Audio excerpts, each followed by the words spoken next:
Olá, amigos. 15 de setembro de 2016, Legítima Defesa em Foco. Não podemos deixar de comentar o rumoroso fato ocorrido ontem, que foi a coletiva de imprensa convocada pelo Ministério Público Federal de Curitiba a respeito da denúncia criminal finalmente apresentada contra o maligno personagem que chegou em 2003 à presidência da República, desgraçadamente pela decisão do eleitorado, e inaugurou um período de destruição do Brasil, que culminou com o desastroso período governamental da recém-destituída presidente da República, Rousseff. Finalmente, o país chegou a um ponto a partir do qual as necessárias medidas legais de caráter criminal contra essa enorme organização criminosa montada para drenar a seiva do país vão começar a acontecer mais concretamente. E é claro que há um monte de controvérsias. Se lerem os editoriais de hoje, vão verificar que a maior parte da mídia diz que foi um espetáculo midiático do Ministério Público Federal. No nosso modo de entender,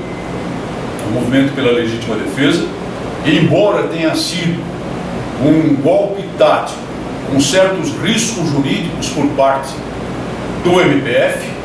o fato é que os procuradores ponderaram muito bem naquilo que fazer. Porque para apresentar denúncias criminais relacionadas à ocultação de patrimônio, lavagem de dinheiro e corrupção, especialmente em relação ao foco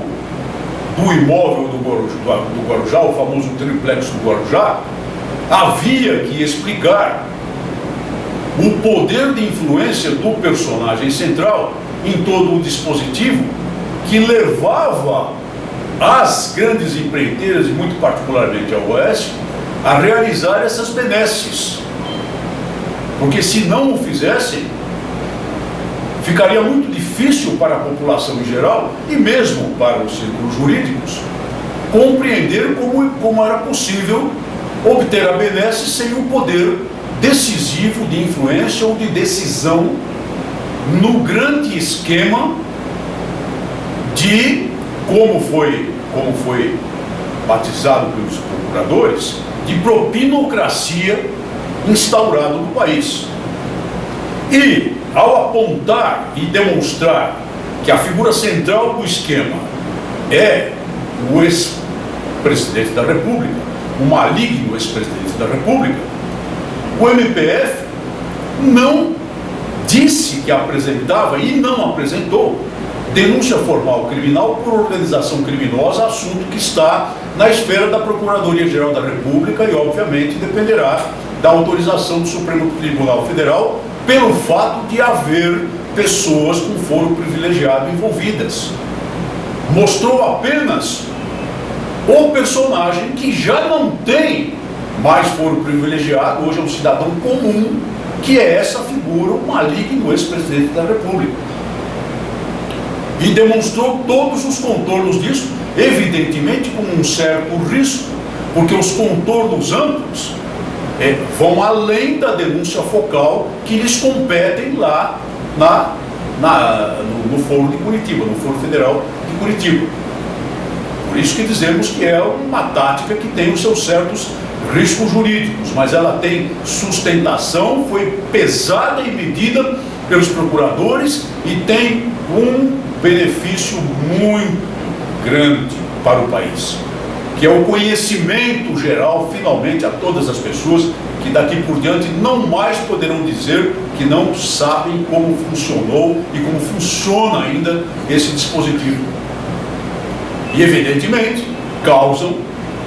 uma pressão muito forte sobre o próximo passo ou os próximos passos a serem adotados pelo Procurador-Geral da República.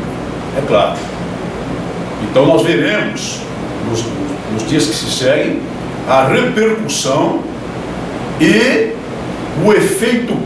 imediato da denúncia apresentada ao juiz Sérgio Moro, que muito provavelmente será acatado e se transformará num processo criminal, e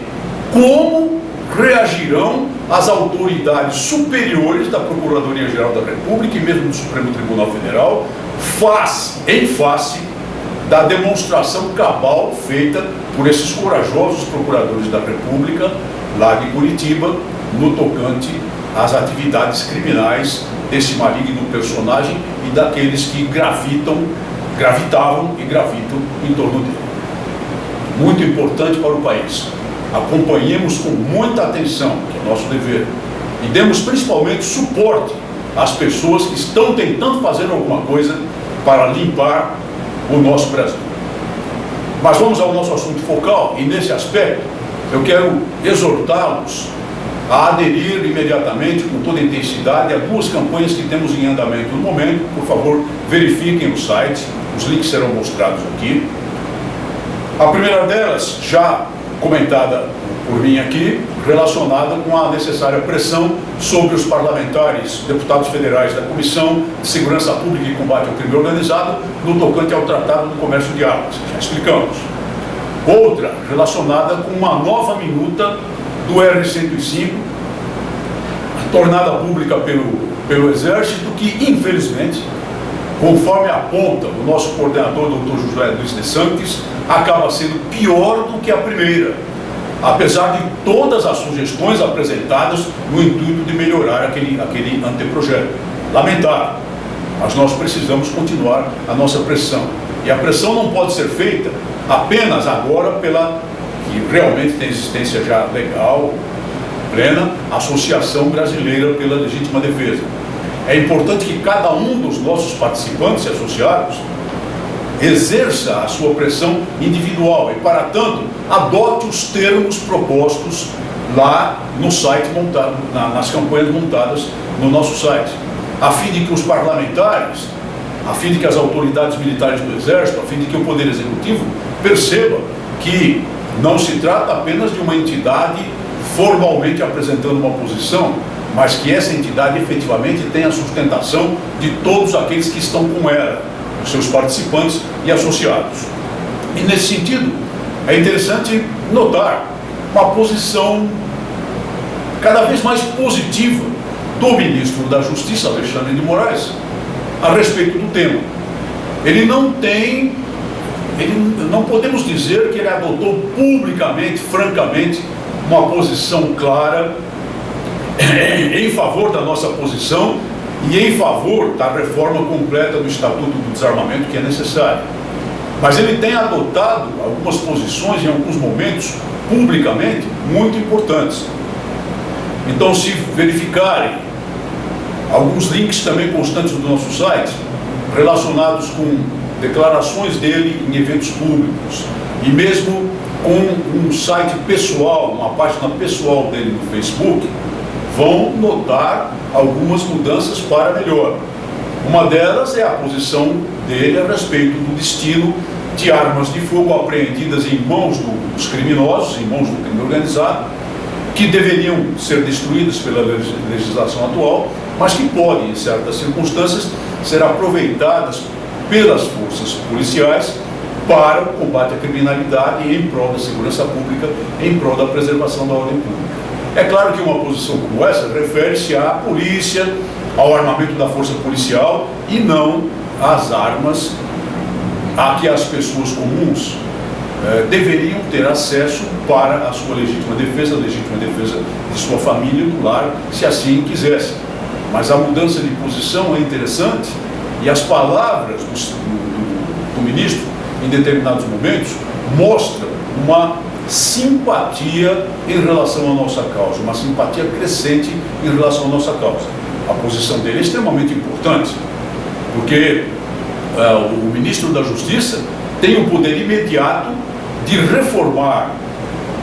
atos normativos em vigor no âmbito do seu próprio ministério, prejudiciais às pessoas que pretendem adquirir armas para a sua legítima defesa, tem o poder de fazer com que a Polícia Federal reformule atos normativos dela,